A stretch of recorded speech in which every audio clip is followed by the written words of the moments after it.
Kini waktunya menabur dan menuai, membangun prasarana dan mereformasi gereja sehingga tidak seorang pun yang berkekurangan.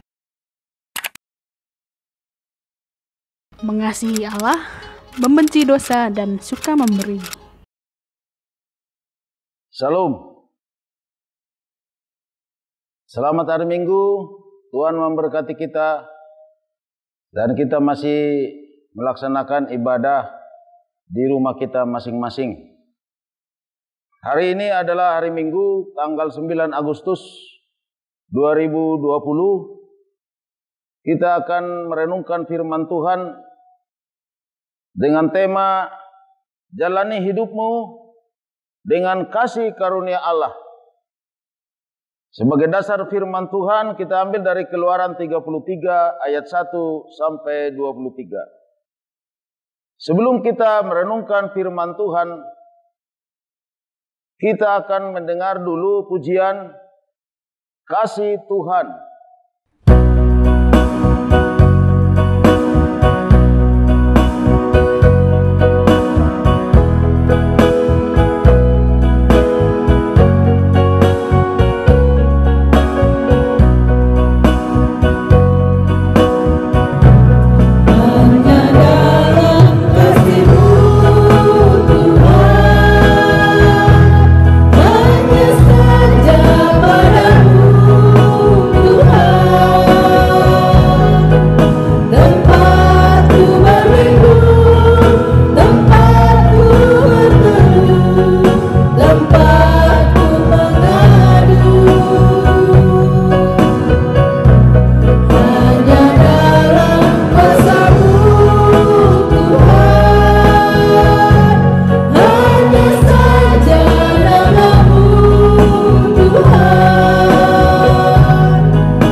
Bapak Ibu saudara-saudara yang kasih Tuhan, sebelum kita membaca firman Tuhan dan merenungkannya, marilah kita lebih dahulu berdoa kepada Tuhan. Bapa di surga, saat ini kami datang kepadamu, kami mengucap syukur atas anugerah dan kasih-Mu yang selalu menyertai hidup kami sampai dengan saat ini. Kembali kami beribadah pada hari Minggu yang kudus ini, biarlah Tuhan hadir di tengah-tengah rumah di mana kami beribadah, di rumah masing-masing. Berkatilah Tuhan umat-Mu semua yang beribadah di rumah masing-masing, dan biarlah Engkau sendiri yang memimpin ibadah-ibadah kami, baik di rumah maupun di mana saja Tuhan kami melaksanakan ibadah kami. Kami serahkan ke dalam tangan-Mu, biarlah Tuhan yang memberkati kami semua. Terpujilah nama-Mu Tuhan kekal selamanya. Dalam nama Tuhan kami Yesus Kristus kami sudah berdoa dan bersyukur kepada Tuhan. Amin. Kita akan merenungkan firman Tuhan dari kitab Keluaran 33 ayat 1 sampai dengan ayat yang ke-23. Demikian firman Tuhan. Musa meminta penyertaan Tuhan di gurun.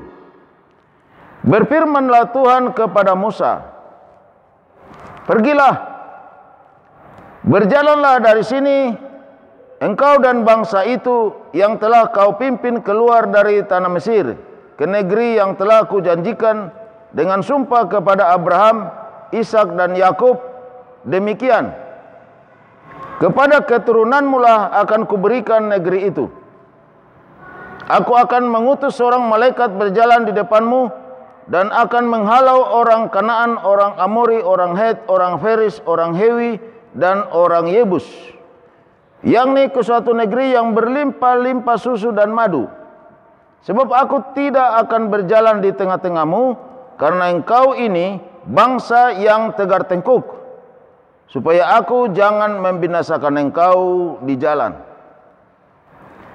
Ketika bangsa itu mendengar ancaman yang mengerikan ini, berkabunglah mereka, dan seorang pun tidak ada yang memakai perhiasannya.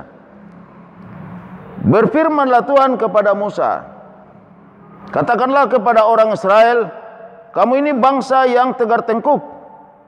Jika aku berjalan di tengah-tengahmu sesaat pun, tentulah aku akan membinasakan kamu. Oleh sebab itu, tanggalkanlah perhiasanmu, maka aku akan melihat apa yang akan kulakukan kepadamu." Demikianlah orang Israel tidak memakai perhiasan-perhiasan lagi sejak dari Gunung Horeb. Sesudah itu Musa mengambil kemah dan membentangkannya di luar perkemahan, jauh dari perkemahan, dan menamainya kemah pertemuan. Setiap orang yang mencari Tuhan, keluarlah ia pergi ke kemah pertemuan yang di luar perkemahan. Apabila Musa keluar pergi ke kemah itu, bangunlah seluruh bangsa itu dan berdirilah mereka masing-masing di pintu kemahnya, dan mereka mengikuti Musa dengan matanya sampai ia masuk ke dalam kemah. Apabila Musa masuk ke dalam kemah itu, turunlah tiang awan dan berhenti di pintu kemah, dan berbicaralah Tuhan dengan Musa di sana. Setelah seluruh bangsa itu melihat bahwa tiang awan berhenti di pintu kemah, maka mereka bangun dan sujud menyembah masing-masing di pintu kemahnya. Dan Tuhan berbicara kepada Musa dengan berhadapan muka, seperti seorang berbicara kepada temannya. Kemudian kembalilah ia ke perkemahan, tetapi abdinya Joshua bin Nun, seorang yang masih muda, tidaklah meninggalkan kemah itu. Lalu berkatalah Musa kepada Tuhan, "Memang engkau berfirman kepadaku, suruhlah bangsa ini berangkat, tetapi engkau tidak memberitahukan kepadaku siapa yang akan kau utus bersama-sama dengan aku. Namun demikian engkau berfirman, aku mengenal namamu, dan juga engkau mendapat kasih karunia di hadapanku. Maka sekarang, jika aku kiranya mendapat kasih karunia di hadapanmu, beritahukanlah kiranya jalanmu kepadaku, sehingga aku mengenal engkau, supaya aku tetap mendapat kasih karunia di hadapanmu." ingatlah bahwa bangsa ini umatmu. Lalu ia berfirman, aku sendiri hendak membimbing engkau dan memberikan ketentraman kepadamu.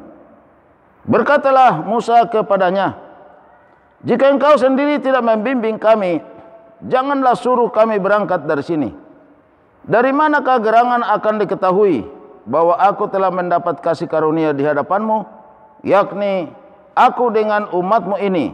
Bukankah karena engkau berjalan bersama-sama dengan kami, sehingga aku dengan umatmu ini dibedakan dari segala bangsa yang ada di muka bumi ini. Berfirmanlah Tuhan kepada Musa, juga hal yang telah kau katakan ini akan kulakukan, karena engkau telah mendapat kasih karunia di hadapanku dan aku mengenal engkau. Tetapi jawabnya, perlihatkanlah kiranya kemuliaanmu kepadaku. Tetapi firman-Nya, aku akan melewatkan segenap kegemilanganku dari depanmu dan menyerukan nama Tuhan di depanmu. Aku akan memberi kasih karunia kepada siapa yang kuberi kasih karunia, dan mengasihani siapa yang ku kasihani. Lagi firman-Nya, engkau tidak tahan memandang wajahku, sebab tidak ada orang yang memandang aku dapat hidup. Berfirmanlah Tuhan, ada suatu tempat dekatku di mana engkau dapat berdiri di atas gunung batu. Apabila kemuliaanku lewat, maka aku akan menempatkan engkau dalam lekuk gunung itu, dan aku akan melindungi engkau dengan tanganku sampai aku berjalan lewat. Kemudian aku akan menarik tanganku, dan engkau akan melihat belakangku, tetapi wajahku tidak akan kelihatan. Demikianlah dasar renungan kita pada saat ini. Yang berbahagialah kita semua yang selalu merenungkan firman Tuhan dan melakukannya dalam kehidupan kita sehari-hari. Bapak, Ibu, saudara-saudara yang dikasihi Tuhan, goal atau sasaran utama saya dengan firman Tuhan ini adalah, yang pertama, agar umat Tuhan selalu hidup dalam pimpinan Tuhan. Dan yang kedua, agar umat Tuhan selalu hidup dalam kekudusan. Dan terakhir, yang ketiga, yaitu agar umat Tuhan selalu merasakan berkat-berkat Tuhan. Bapak, Ibu, saudara-saudara yang kasih Tuhan, banyak orang menginginkan pemberian-pemberian dari Tuhan, tetapi tidak mengingini pemberinya atau tidak mengingini Tuhan itu sendiri. Musa tidaklah demikian. Justru sebaliknya, Musa tidak ingin hanya pemberian Allah yang mereka terima, tetapi Musa sangat bahagia apabila si pemberinya, yaitu Tuhan itu sendiri, bersama dengan Musa dan bersama dengan umat Tuhan yang dipimpin oleh Musa. Dalam bacaan firman Tuhan di Keluaran 33 ayat 1 sampai 23 ini, Tuhan berkata tidak lagi bersedia memimpin umat Tuhan dalam perjalanan menuju ke tanah perjanjian atau Kanaan. Tuhan akan menyuruh malaikat yang akan memimpin umat itu dalam perjalanan. Hal ini terjadi karena umat Tuhan yang dipimpin Nabi Musa tidak sabar menunggu, di mana Musa selama 40 hari 40 malam di Gunung Sinai. Mereka tidak sabar menunggu Musa turun dari Gunung Sinai, di mana Tuhan memberikan pedoman-pedoman hidup dari firman Tuhan kepada Musa agar dilakukan umat Tuhan. Umat Tuhan yang tidak sabar menunggu Musa turun dari Gunung Sinai itu membuat umat itu mengadakan kesepakatan, yaitu membuat patung lembu emas, dan mereka anggap itu sebagai Allahnya, dan mereka mencopot atau mengumpulkan emas dari umat itu dan mereka bakar. Dari situlah dibentuk patung tuangan yang menyerupai anak lembu. Anak lembu emas yang mereka bentuk ini, itulah yang mereka anggap akan menjadi pemimpin mereka untuk melanjutkan perjalanan mereka. Dan sesudah selesai dibentuk anak lembu emas itu, mereka memuja-mujanya dan mereka bersukaria dan mereka anggap itu sebagai Allah mereka. Musa kemudian marah dan membantingkan firman Tuhan pada kaki gunung, yaitu kedua loh batu itu. Padahal firman Tuhan pada kedua loh batu itu secara langsung ditulis oleh jari-jari daripada Tuhan. Itu dikatakan di dalam Keluaran pasal 31 ayat yang ke-18. Di dalam Keluaran pasal 31 ayat 18 dikatakan, dan Tuhan memberikan kepada Musa setelah ia selesai berbicara dengan dia di Gunung Sinai, kedua loh hukum Allah, loh batu yang ditulis oleh jari-jari Allah. Kedua loh batu yang ditulis dengan jari-jari Allah itu hancur. Akhirnya Tuhan menghukum mati umat yang dipimpin oleh Musa itu sebanyak 3.000 orang. Itu dikatakan di dalam Keluaran pasal 32 ayat yang ke-28.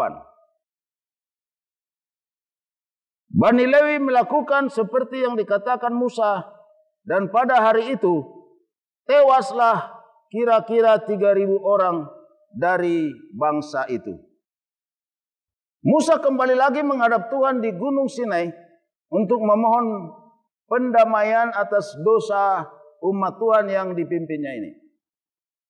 Musa sangat sayang kepada umat yang dipimpinnya, sampai berkata kepada Tuhan agar Tuhan mengampuni dosa umat itu, sekalipun nama Musa dihapus Tuhan dari kitab kehidupan atau kitab yang dimiliki oleh Tuhan, seperti yang dikatakan di dalam Keluaran 32 ayat yang ke-32.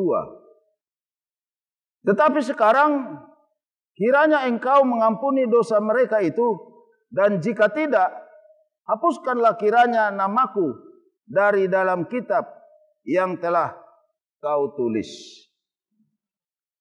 Bapak Ibu saudara-saudara yang dikasihi Tuhan, demikianlah Musa sangat mengasihi umat Tuhan itu. Tetapi Tuhan berkata bahwa siapa yang berdosa kepadanya, nama orang itulah yang akan dihapus Tuhan dari kitab kehidupan. Itu dikatakan oleh Tuhan dari Keluaran 32 ayat yang ke-33. Tetapi Tuhan berfirman kepada Musa, siapa yang berdosa kepadaku, nama orang itulah yang akan kuhapuskan dari dalam kitabku. Dan pada waktu inilah Tuhan berkata kepada Musa agar Musa kembali memimpin perjalanan mereka ke tanah perjanjian, namun hanya dipimpin oleh malaikat saja dan tidak lagi dipimpin sendiri oleh Tuhan. Di dalam Keluaran pasal 32 ayat yang ke-34 dikatakan demikian. Tetapi pergilah sekarang, tuntunlah bangsa itu ke tempat yang telah kusebutkan kepadamu, akan berjalan malaikatku di depanmu, tetapi pada hari pembalasanku itu, aku akan membalaskan dosa mereka kepada mereka. Kemudian Musa berusaha keras untuk melunakkan hati Tuhan agar Tuhan sendiri lagi yang memimpin perjalanan mereka ke tanah perjanjian.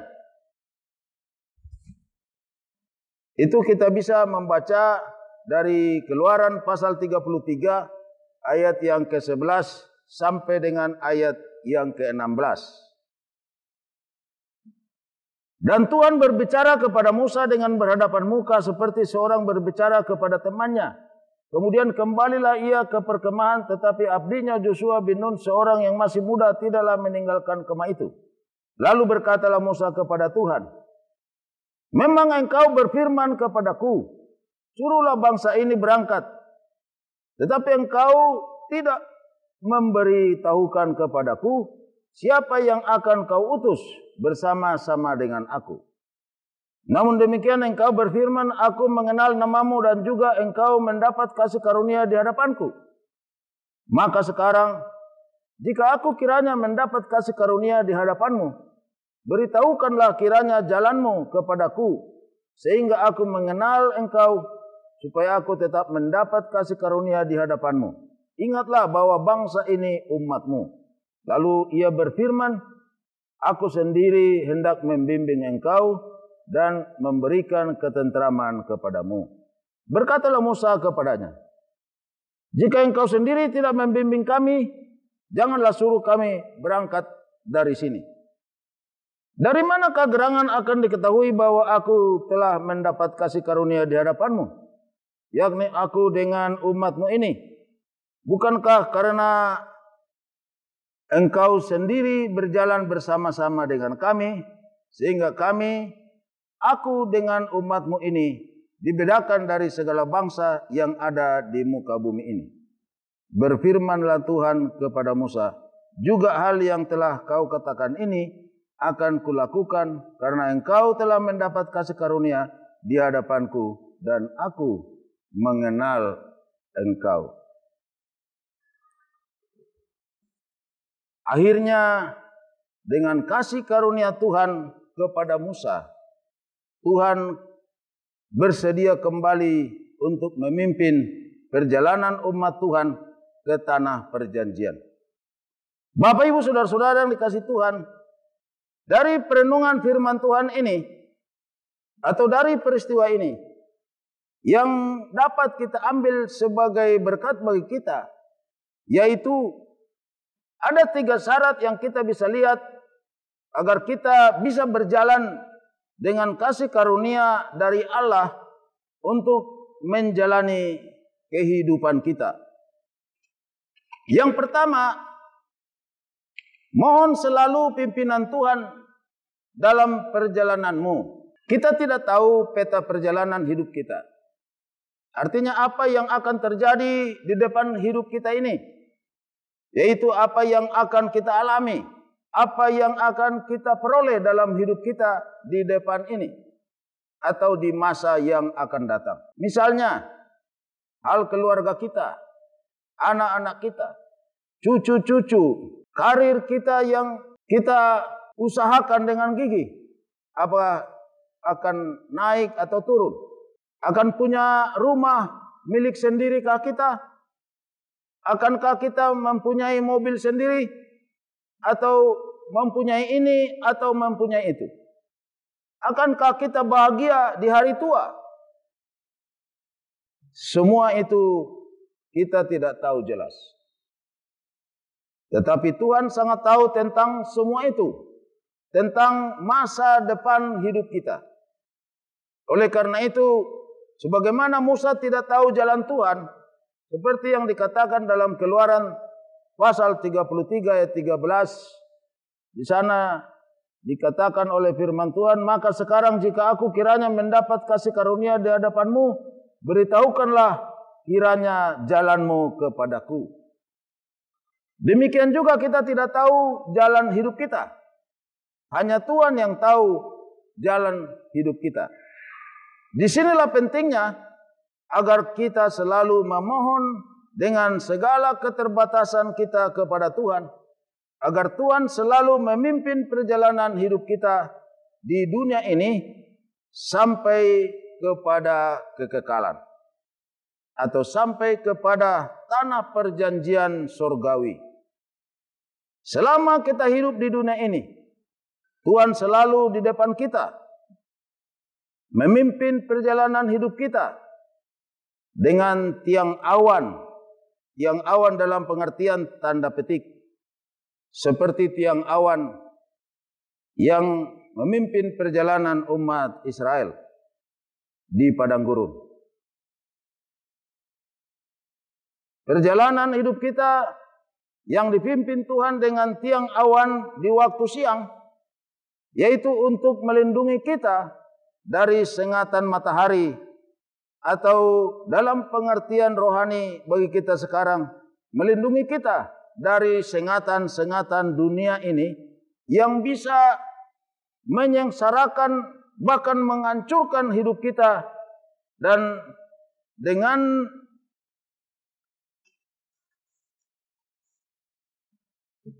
tiang api pada waktu malam, artinya Tuhan memimpin kita dengan tiang api pada waktu malam. Sebagaimana perjalanan umat Tuhan dari Mesir ke Kanaan, di padang gurun Tuhan memimpin umatnya dengan tiang api pada waktu malam. Demikian kita dalam tanda petik yang kita artikan tiang api itu adalah di mana kita berjalan dengan sinar terang daripada Tuhan.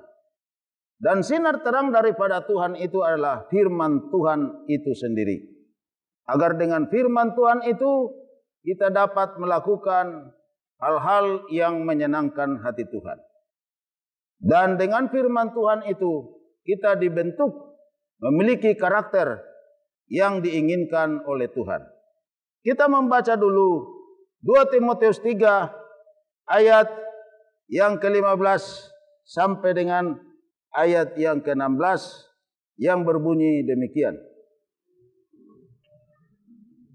Ingatlah bahwa dari kecil engkau sudah mengenal kitab suci yang dapat memberi hikmat kepadamu dan menuntun engkau kepada keselamatan oleh iman kepada Kristus Yesus. Segala tulisan yang diilhamkan Allah memang bermanfaat untuk mengajar, untuk menyatakan kesalahan, untuk memperbaiki kelakuan, dan untuk mendidik orang dalam kebenaran. Demikian juga kalau kita membaca Mazmur 119 ayat yang ke-105, demikian firman Tuhan. Dalam Mazmur 119 ayat yang ke-105. Firman-Mu itu pelita bagi kakiku dan terang bagi jalanku. Itulah hal yang pertama yang kita harus lakukan. Yang kedua, tanggalkanlah hal-hal yang diandalkan selain mengandalkan Tuhan.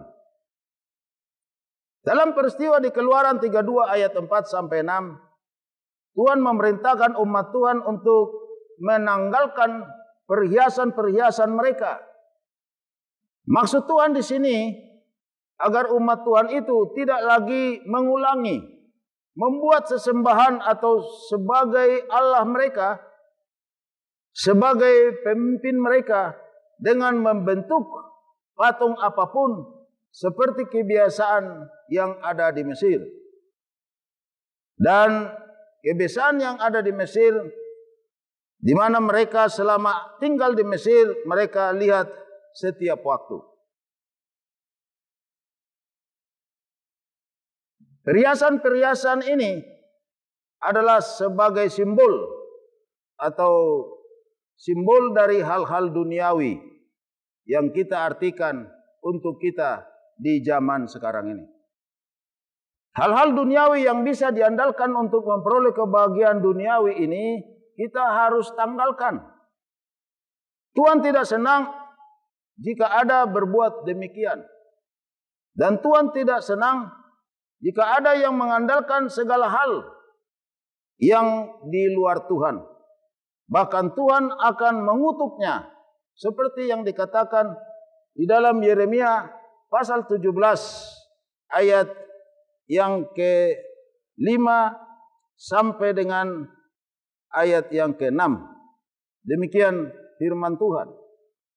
Beginilah firman Tuhan, terkutuklah orang yang mengandalkan manusia, yang mengandalkan kekuatannya sendiri, dan yang hatinya menjauh dari Tuhan. Dan sebaliknya kita membaca juga Yeremia 17 ayat 6 dan ayat 7 sampai 8. Diberkatilah orang yang mengandalkan Tuhan, yang menaruh harapannya pada Tuhan.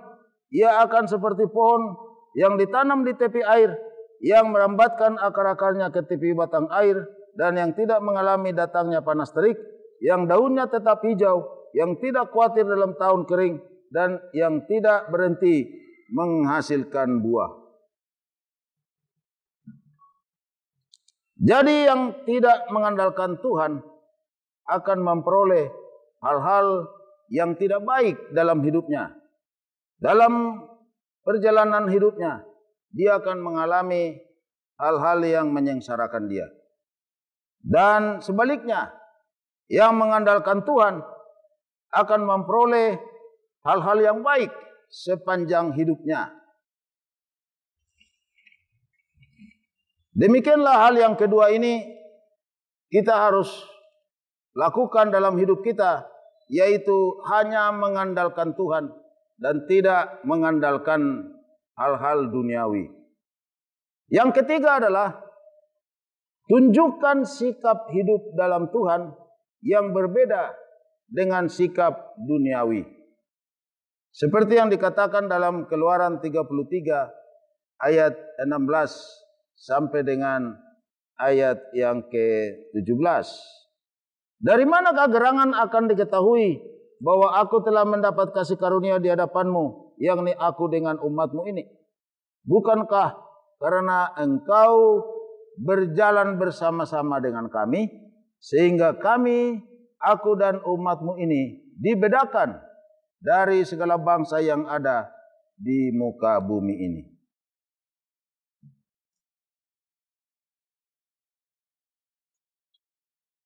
Perbedaan yang dimaksud Musa kepada Tuhan dalam Keluaran 33 ayat 16 adalah bahwa Tuhan berjalan di depan umatnya, membimbing perjalanan umat itu. Sedangkan bangsa lain yang tidak dibimbing dan dipimpin Tuhan itu karena kejahatannya dan karena mereka selalu menyembah Baal atau Allah lain, bahkan juga menyembah Molok, di mana sering anak-anak mereka dibakar hidup-hidup dan dipersembahkan kepada Molok. Jadi perilaku-perilaku jahat inilah yang membuat Tuhan tidak akan memberi yang baik bagi mereka, bahkan sebaliknya mereka semua akan dibinasakan. Maka di dalam hal ini perbedaan yang dimaksud itu adalah karena Tuhan selalu memberkati bangsa itu, memimpin mereka, membimbing mereka, dan menggembalakan hidup mereka. Tuhan memberkati umatnya dan selalu membuat perbedaan dengan bangsa lain yang jahat di mata Tuhan, oleh karena umat Tuhan itu adalah pilihan Tuhan sendiri. Tuhan selalu menolong, Tuhan selalu menjaga, Tuhan selalu membimbing serta melengkapi umatnya dengan segala keperluan hidup di dunia ini. Dan bahkan sampai kepada kehidupan mereka yang kekal, dibuat Tuhan umat itu hidup di dalam kebahagiaan. Bapak, Ibu, saudara-saudara yang dikasihi Tuhan, agar kita memperoleh kasih karunia Tuhan Allah di sepanjang hidup kita ini, marilah kita melakukan syarat yang sudah kita pahami, yang sudah kita dengar tadi dari perenungan ini. Yang pertama adalah mari kita memohon selalu kepada Tuhan agar Tuhan memimpin perjalanan hidup kita sampai kepada kekekalan. Lalu dengan apa kita memohonnya?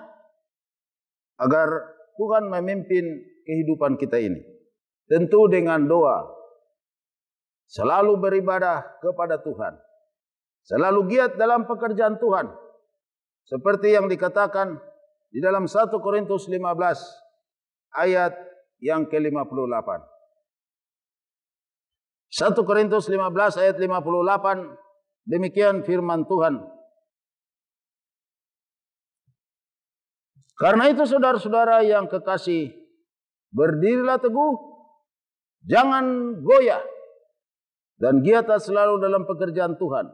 Sebab kamu tahu bahwa dalam persekutuan dengan Tuhan, jerih payahmu tidak sia-sia.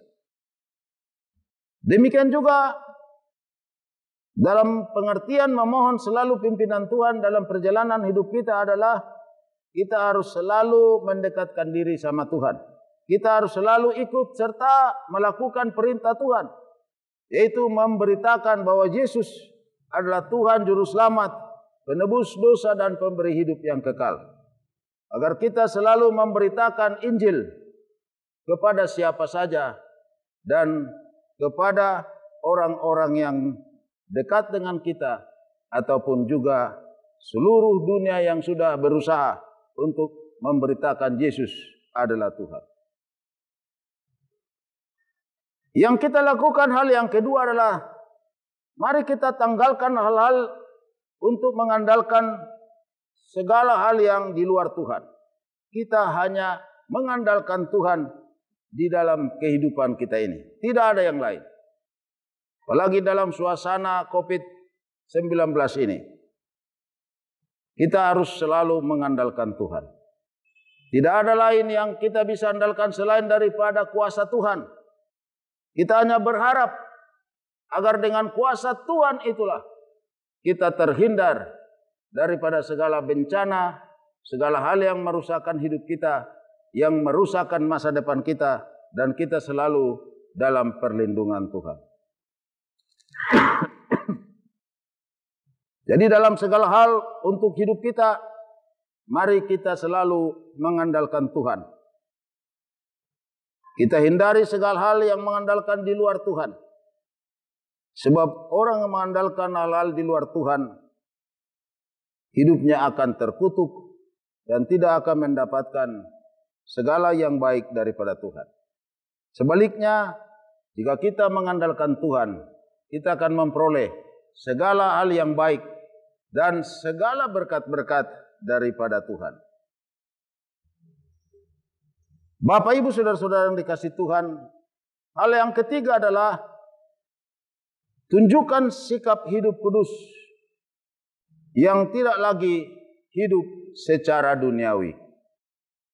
Hiduplah dalam Tuhan dengan benar dan kudus, agar Tuhan memberkati kita. Hiduplah untuk menyenangkan hati Tuhan, agar hidup kita dibuat bahagia oleh Tuhan. Untuk menyenangkan hati Tuhan, lakukanlah hal-hal ini, yaitu mengasihi Tuhan dengan segenap hati, segenap jiwa, segenap kekuatan, dan segenap akal budi kita. Juga kita mengasihi sesama manusia. Dan selalu kita beribadah kepada Tuhan. Tidak ada Allah yang lain. Jadi dengan semua itu, Tuhan akan memberkati kita. Dan Tuhan akan membedakan kita dari bangsa lain.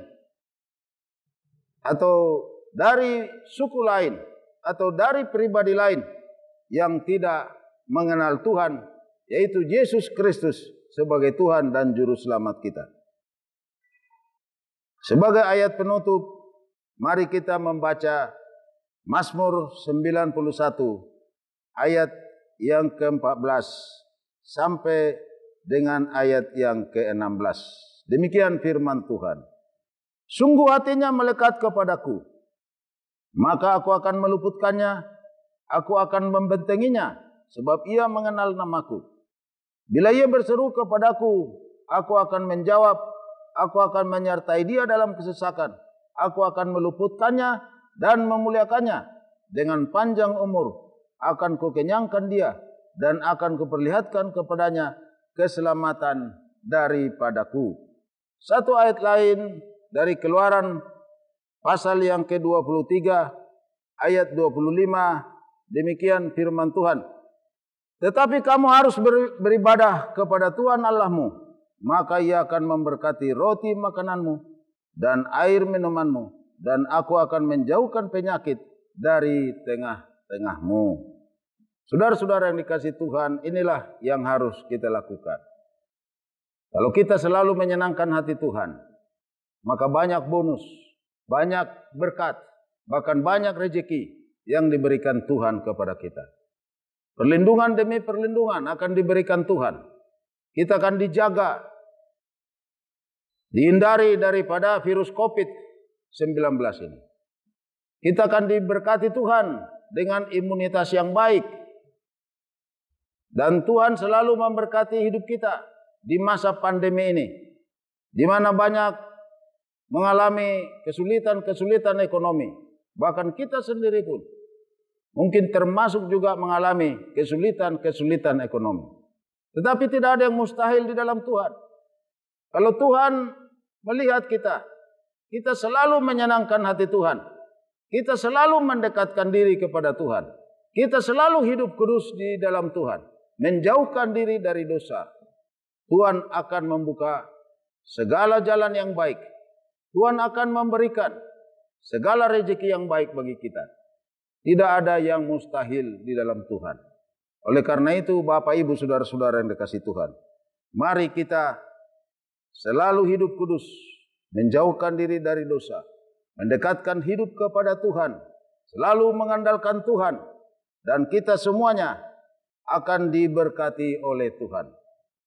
Oleh karena itu, Bapak, Ibu, saudara-saudara kasih Tuhan, jangan tinggalkan Tuhan, dan selalu hidup benar, hidup kudus di dalam Tuhan. Sehingga hidup kita semua, keluarga kita semua, anak-anak kita semua, dan bahkan pekerjaan kita akan diberkati oleh Tuhan. Tuhan memberkati kita semuanya. Amin. Mari kita berdoa. Bapa di surga, saat ini kami sudah merenungkan firman-Mu, di mana kami memerlukan pimpinan-Mu dalam perjalanan hidup kami. Kami tidak tahu apa yang akan terjadi di masa depan hidup kami ini, terutama dalam musim pandemi COVID-19 ini. Namun yang kami tahu dan kami yakini, yang kami percayai, Tuhan akan menyertai kami.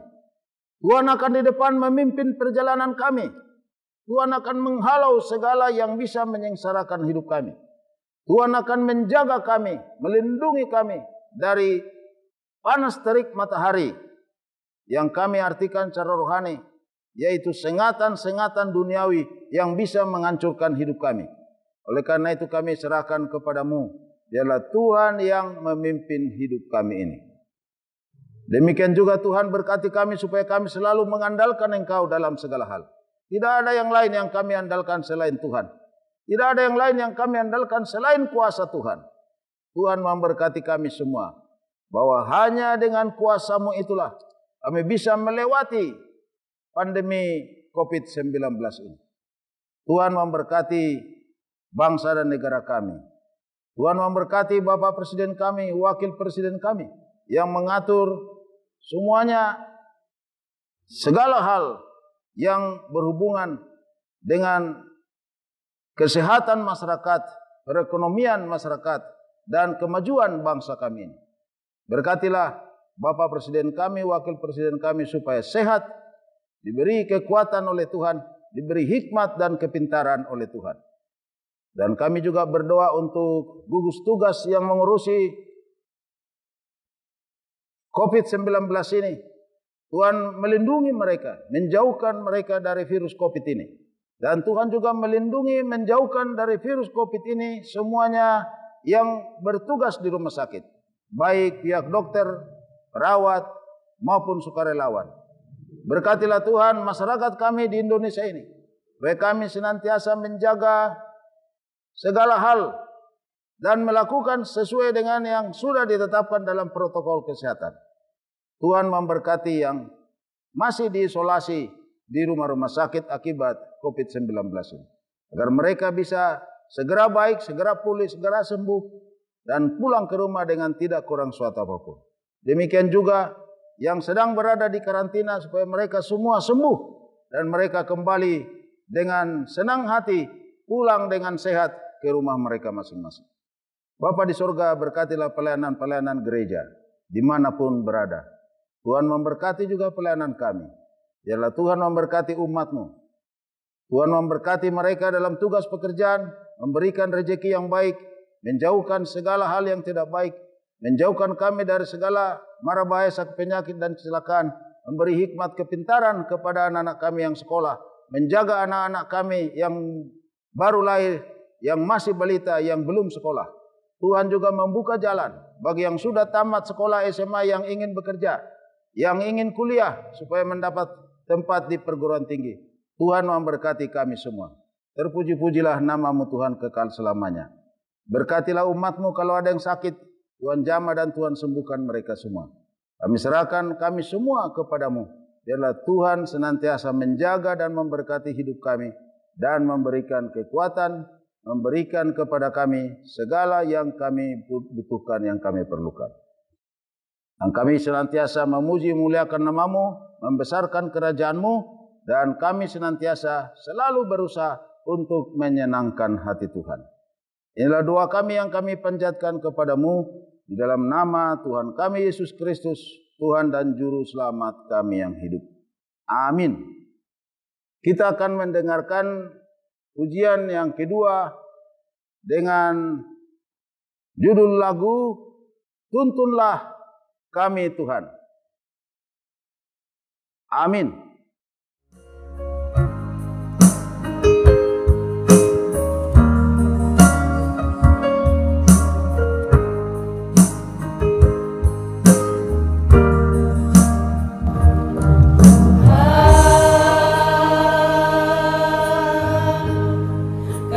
Tuhan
Selamat hari Minggu. Tuhan Yesus memberkati.